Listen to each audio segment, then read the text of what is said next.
Alors c'est vrai que la Viap, on se revendique d'être l'école la plus verte de France. C'est peut-être un peu prétentieux, mais j'ai fait le calcul. C'est toi qui le dis, hein, c'est toi qui le dis. C'est moi qui le dis, mais en fait la démonstration elle est assez simple. Il suffit de prendre la consommation et le nombre de litres d'essence consommée sur une formation complète.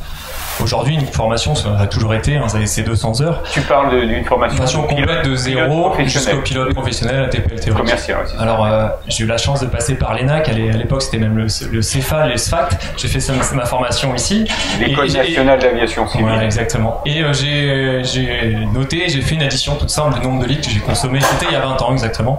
À l'époque, c'était environ 10 000 litres de carburant pour une formation complète. Donc 10 000 litres sur 2 ans, 200 heures de vol. Aujourd'hui, chez Avialp, pour la même formation, sachant qu'on va utiliser le Vélis Electro en début de formation, on va faire à peu près 10 leçons là-dessus.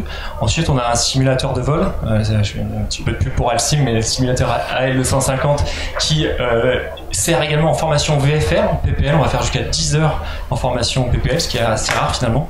Et puis nos avions modernes, qui sont nos avions Tecnam, le Tecnam P2008 et le Tecnam P2006, hein, le 2006 c'est le bimoteur, 2006 qui est exposé ici. Il faut savoir que c'est 35 litres à l'heure, cet avion-là, hein, de consommation, alors qu'à l'époque, moi j'ai appris sur Baron, c'était 120 litres à l'heure. Hein. Voilà. Et donc sur une formation complète aujourd'hui dans notre école, équivalente à ce que j'ai fait il y a 20 ans, on passe de 9 à 10 000 litres à 2500 litres. Voilà, donc vous voyez, la formation complète d'un pilote a vu sa consommation de carburant divisée par 3 ou 4. Et donc, je ne sais pas s'il y a beaucoup d'industries et beaucoup de